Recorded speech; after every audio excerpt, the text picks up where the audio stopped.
Sa panahon ng kawalan ng katiyakan, may isang mensahe mula sa Diyos na nagbibigay liwanag sa ating landas, ang Revelation of Hope. Ito ay hindi lang isang serya ng pag-aaral sa Biblia, kundi isang paglalakbay tungo sa katotohanan, kapayapaan at buhay na walang hanggan. Makinig at matuto kung paano ang propesiya sa Biblia ay hindi dapat katakutan. Kundi yakapin bilang mensahe ng pag-asa. Revelation of Hope, Dahil ang hinaharap ay nasa kamay ng Diyos. Dito lamang sa AWR 89.1 FM. Isang mapagpalang gabi sa inyong lahat, minamahal na mga kaibigan at mga taga-subaybay. Ako po si Pastor Jerry Cahobir, ang inyong kaibigan sa radyo. Narito tayo ngayon upang pag-usapan at mapakinggan ang mga kapanapanabik na usapin patungkol sa banal na kasulatan. Ito ang ating programang Revelation of Hope.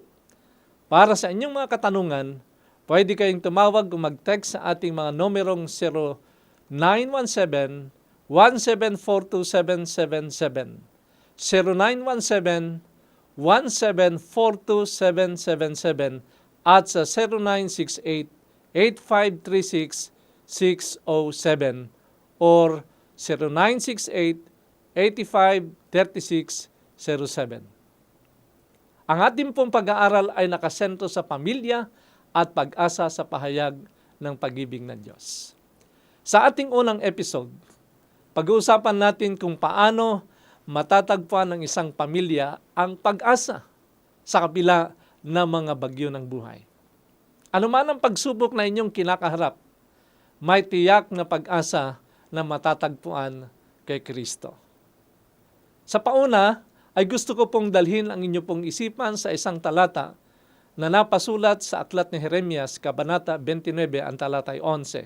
Ganito pong pagkakasabi ni Jeremias, sapagkat ako'y may alam ng mga pag-iisip na aking iniisip tungkol sa inyo, sabi ng Panginoon.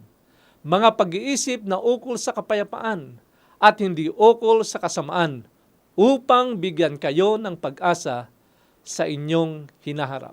Nakita po nyo, upang bigyan tayo ng pag-asa sa ating hinaharap. Sa unang segment, ay nais kong talakay natin ano ang mga bagyo ng buhay. Ano nga ba ang mga bagyo ng buhay na maaring dumating o dumaan sa buhay ng isang pamilya? Maraming uri ng pagsubok ang maaaring maranasan natin na ito ay sumisimbolo sa bagyo ng ating buhay. At mahalagang kilalanin natin ang mga ito upang malaman natin kung paano mananatiling matatag sa buhay na ito. Halimbawa, problema sa pinansyal. Ito po ay maituturing nating suliranin o bagyo ng ating buhay.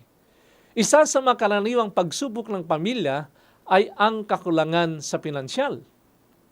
Kapag nawalan ng trabaho o kaya nagkaroon ng hindi inaasahang gastusin, maaring magdulot ito ng labis na pagkabalisa, lalo sa mag-asawa.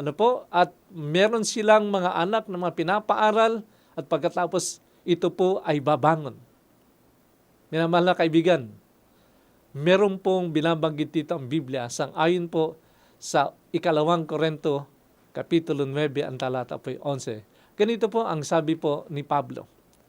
Ang Diyos nga na nagbibigay sa inyo ng binhi upang itanim at ng tinapay na inyong kakainin ay siyang magbibigay at magpaparami ng inyong binhi at magbubunga ng inyong mga mabubuting gawa.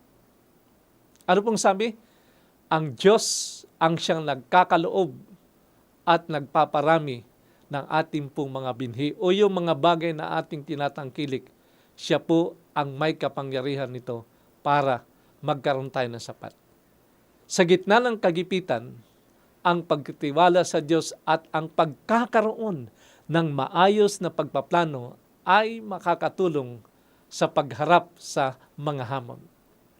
Pangalawa na maaring babangon na problema o kaya nararanasan natin, hindi pagkakanuwaan.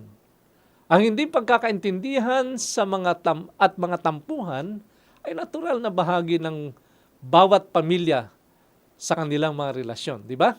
Walang pamilya na hindi ito nakaranas. Pero ganun pa man, kapag hindi ito naayos, maaring humantong ito sa mas malaking hidwaan pa.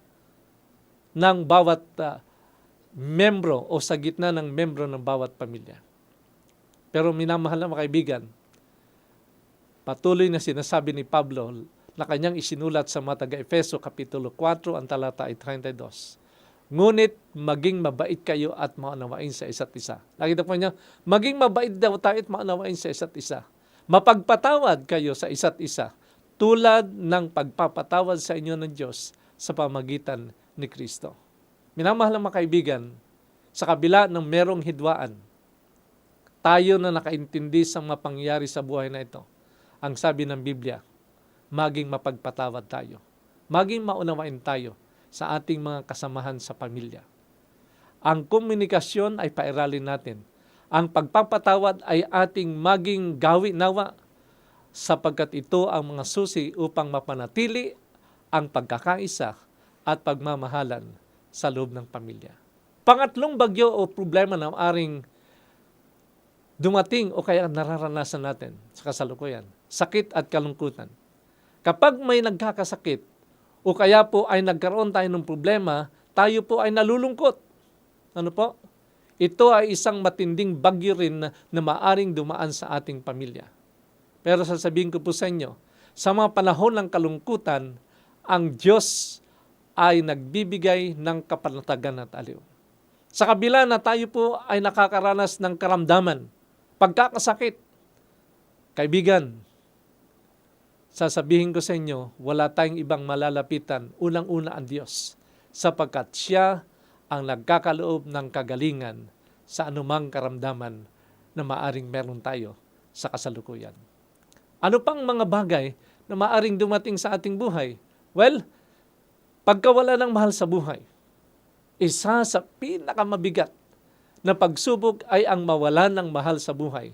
Ngunit kahit sa gitna ng kalungkutan, sa kabila ng merong mga pagwalay dahilan sa kamatayan, may pag-asa tayong matatagpuan sa muling pagkabuhay na siyang ipinangako ng Diyos. Kagaya ng sinabi ni Pablo sa mga tiga-Tesalonica, unang Tesalonica, Kapitulo 4, ang talata ay 13, ang sabi niya gano'n, hindi ko ibig na kayo'y manglumbay na tulad sa mga walang pag-asa. Ito po ay kanyang paunang salita doon sa mga nalulungkot dahilan sa pagkamatay ng kanilang mahal sa buhay.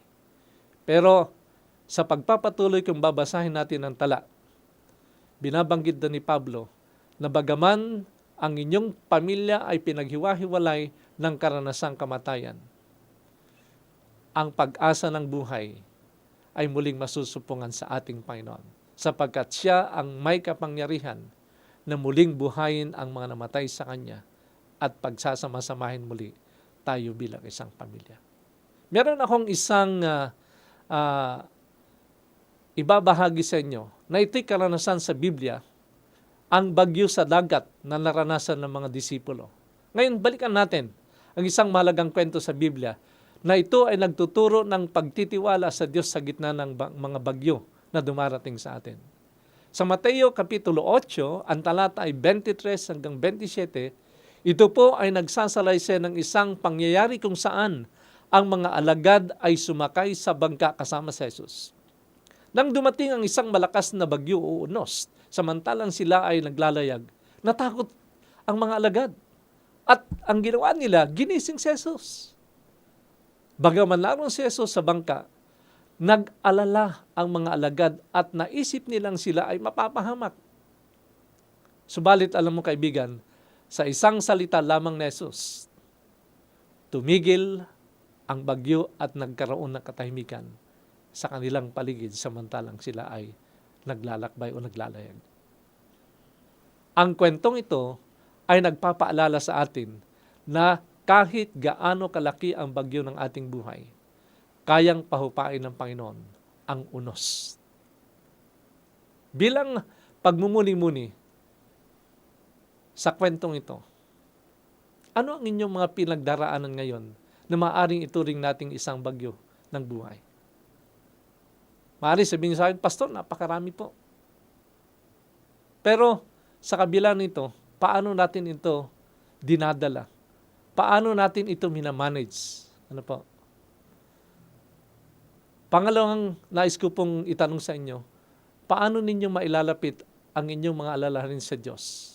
Kagaya ng mga bagyong nararanasan natin sa pamamagitan ng panalangin. Minamahal na kaibigan, tanging ang Diyos ang ating maasahan na siyang ating mapagkukunan ng lakas ng loob para tayo po ay makalagpas sa mga bagyo ng buhay.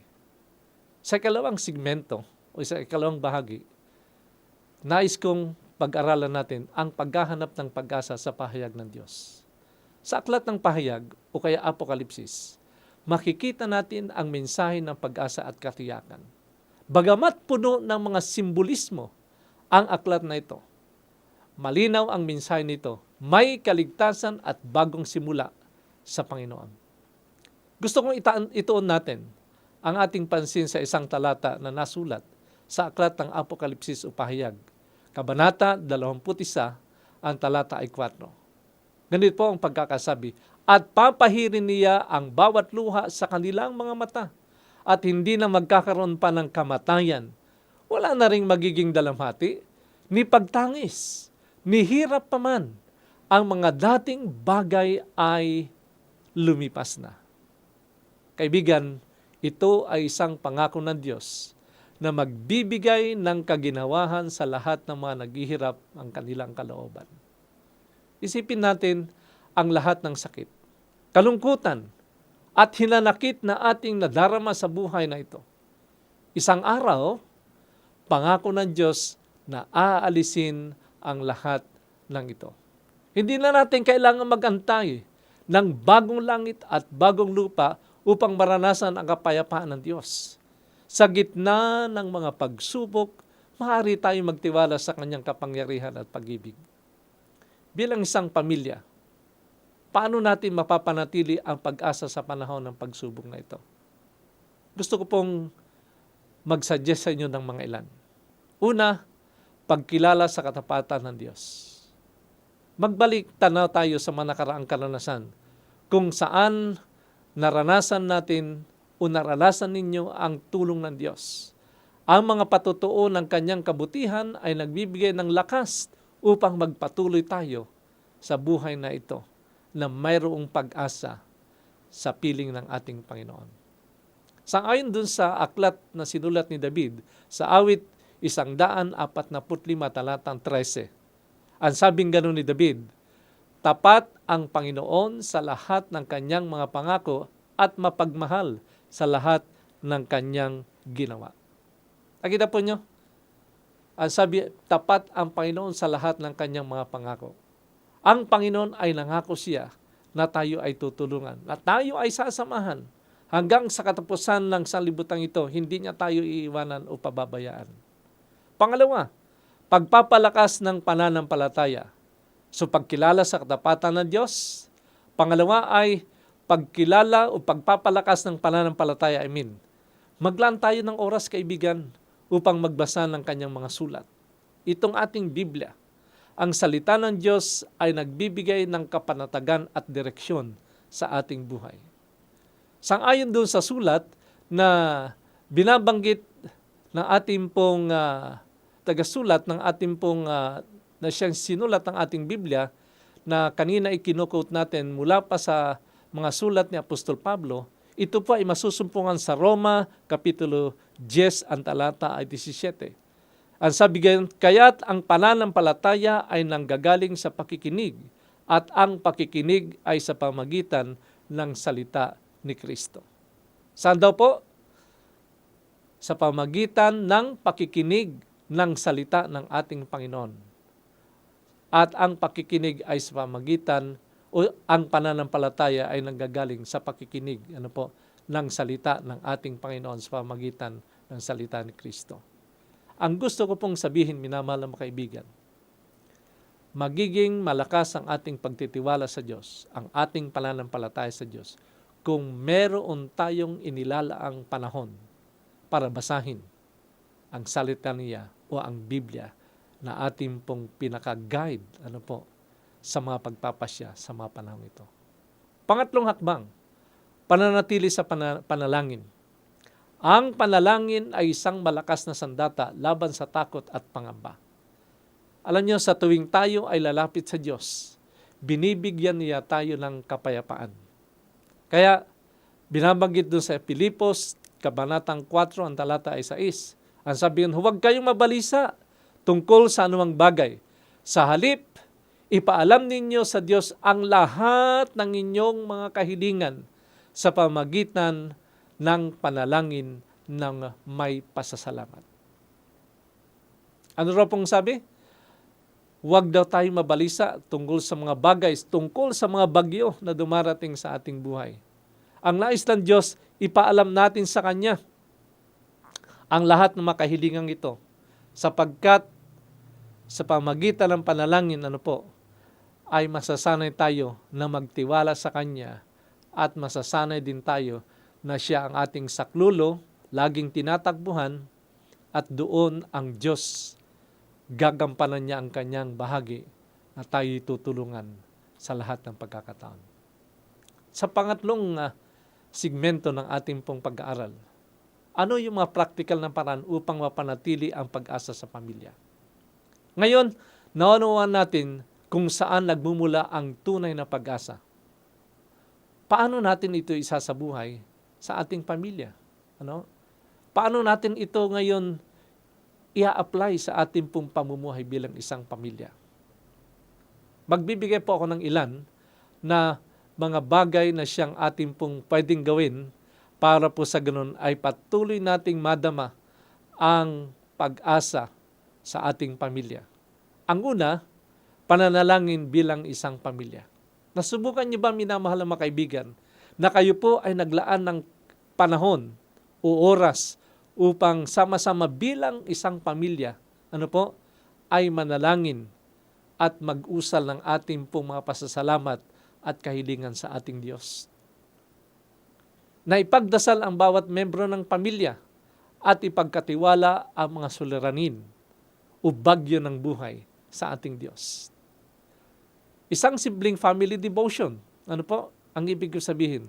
Na doon iniipon natin ang ating pamilya para lumapit sa Panginoon, makipag-usap sa Kanya, magbigay pasasalamat, at isiwalat natin sa Kanya, sabihin natin sa Kanya yung ating pong mga nasa kalooban. Na ito ay ginagawa natin o gagawin natin sa umaga o kaya sa gabi bago ang ating pagtulog. Ito ay magdudulot ng malaking pagbabago sa ating relasyon ng pamilya at sa pananampalataya o pagtitiwala sa ating Panginoon at sa bawat isa. Sunod na hakbang, pagbabasa ng salita ng Diyos. So hindi lamang pananalangin, pagbabasa ng salita ng Diyos. Ang pagbabasa ng Biblia ay nagbibigay liwanag at gabay sa ating buhay, lalo na sa ating pong mga pagpapasya. Pumili ng mga talata na nagbibigay ng pag-asa at talakayin ito kasama ng ating pamilya para yung ating buhay na para bagang wala tayong nararating sa buhay na ito. Maibigyan tayo, maigiya tayo sa tamang landas na nais ng Diyos na maging takbo ng ating pong buhay. Talakayin natin ito bilang isang pamilya. Para sa ganon, maliwanagan ang bawat membro ng pamilya na ang Diyos ang siyang gumagabay tungo sa tagumpay na dapat maranasan ng ating pamilya. Maaari rin maglaan ng panahon upang magsagawa ng family Bible study. Nasubukan nyo na bang kayo po ay mag-aral ng Biblia na bilang isang pamilya? Kung saan maaaring pag-usapan ng bawat isa ang kanilang mga natutunan sa nakaraan na may kinalaman sa salita ng ating Panginoon. Kaibigan, bakit hindi natin subukan? Wala namang mawawala sa atin. Pero ang nais kong matutunan at maranasan natin, tayo po ay magkaroon ng panahon upang maintindihan natin kung ano po ang nais ng Diyos sa ating pong buhay. So pagkatapos ng pag-aaral ng salita ng Diyos, bilang isang pamilya, ano pa ang pwede nating gawin? Pwede rin nating gawin yung pagkakaisa at pagpapatawad. Kanina ating pinag-usapan ang tungkol sa mga hindi pagkakaintindihan. Maging handang magpatawad at magpakumbaba upang mapanatili ang kapayapaan sa tahanan. Alalahanin natin na ang pagpapatawad ay isang pasya na nagpapalaya sa ating mga puso upang tanggapin natin ang ating mga kapwa membro ng pamilya ng ganun na lang, ng walang pag-aalinlangan, walang pagdadalawang isip na sila ay ating mahalin at tanggapin.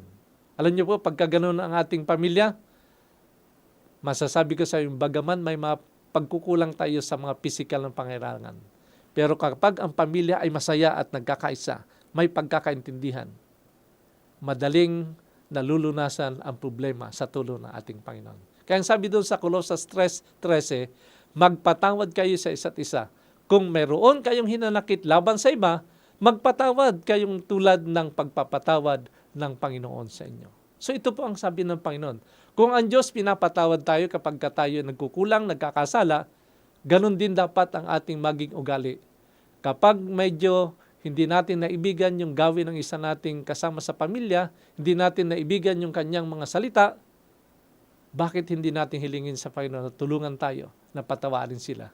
At sabihin natin din sa ating kapwa o sa ating kapamilya na nasaktan ako sa iyong sinabi, pero ganun pa man, nais kong intindihin kita, nais kong unawain kita, at pinapatawad kita dun sa mga bagay na yun. Di ba napakainam? Yun ay isang magandang karanasan ng pamilya na ang pag-asa nila ay ang ating Panginoon. Ano pa? Pagtulong sa kapwa. Ang pag-abot ng tulong sa mga nangangailangan ay nagbibigay rin ng pag-asa at kagalakan sa ating mga puso. Hindi ba niyo naranasan na kapag kayo ay nakatulong sa iba, sa kabila na tayo rin ay salat, ay magandang ating pakiramdam? Alam niyo kaibigan, ang pagtulong sa kapwa ay isang paraan na ang Diyos ay nais na maging karanasan natin sapagkat gusto niya tayo ay maging daluyan ng kanyang pagpapala. Sa simpleng paraan, tulad ng pagbabahagi ng pagkain o pagsuporta sa mga nangangailangan, ipinapakita natin ang pag-ibig ng Diyos sa iba. Yun ang tinatawag na faith in action o love in action. Kaya kaibigan, sa puntong ito, inaanyahan ko po kayong maglaan ng oras upang manalangin kasama ang inyong pamilya. Magbasa ng pahayag, Kabanata 21, at pag-isipan ang pag-asa na inihanda ng Diyos sa atin. Kaya sa mga araling ito na ating pong napag-aralan, nais ko pong yun ang inyo pong maging karanasan bilang isang pamilya. Nasa inyo pong pagbubulay-bulay ng salita ng Diyos, sa pag-aaral na ito na magkakasama sa pamilya, pananalangin magkakasama, pag-aaral ng Biblia na bilang isang pamilya na magkakasama, dito ay ating pong mararanasan na ang Diyos ang siya nagkakaloob ng mabubuting karanasan ng pamilya. Siya ang pag-asa ng pamilya. Sa pamagitan ng kanyang pag-ibig sa atin, dito ay patuloy na ipinaparanas ng Diyos na malapit siya sa atin at siya ay handang sumaklulo sa inyo at sa aking pamilya, anuman ang ating kalagayan. Nais mo ba na magkaroon ng patuloy na masaya at pag-asa ng pamilya? Kaibigan, nais kong anyayahan ang inyong buong pamilya na lumapit sa Panginoon. Mag-aral ng kanyang salita. Subukan natin. Sapagkat dito ay ating mararanasan kung gaano kabuti ang Diyos sa ating buhay. Nais kong inanyayahan kayo, mga namahal na mga kaibigan, sa isang panalangin para sa pagtatapos ng ating pag-aaral. Panginoon, salamat po sa inyong pangako ng pag-asa at kalakasan. Naway palakasin ninyo ang bawat pamilya na nakikinig ngayon. Ibigay ninyo sa kanila ang kapayapaan na nanggagaling lamang sa inyo. Sa kabila ng maraming mga bagyong dumarating sa buhay, nais po naming ito po ay lumapit sa inyo. Ipagkalob sa inyo ang pagkakataon upang kami ay matulungan at makalagpas sa mga bagyong ito ng buhay at patuloy namin kayong mapapurihan. Patuloy namin kayong bigyan ng kalwalatian sapagkat kayo ang aming kilalang nagkakaloob ng pag-asa ng pamilya. Ang lahat ng ito ay aming inihiling at idinadalangin sa pangalan ni Jesus. Amen and amen. Maraming salamat sa pakikinig, minamahal na mga kaibigan. Para sa inyong mga katanungan, pwede kayong tumawag o mag-text sa ating mga numerong 0917-1742-777 at ganun din sa 0917-1742-777 at sa 0968-853-6607 at 09685-36607. Samahan ninyo kami muli sa susunod na episode ng ating Revelation of Hope na may pamagat sa ating seryeng Pamilya at Pag-asa sa pahayag ng pag-ibig ng Diyos. Pagpalain kayo ng ating Panginoon. Ito pong aking patuloy na dalangin para sa inyo.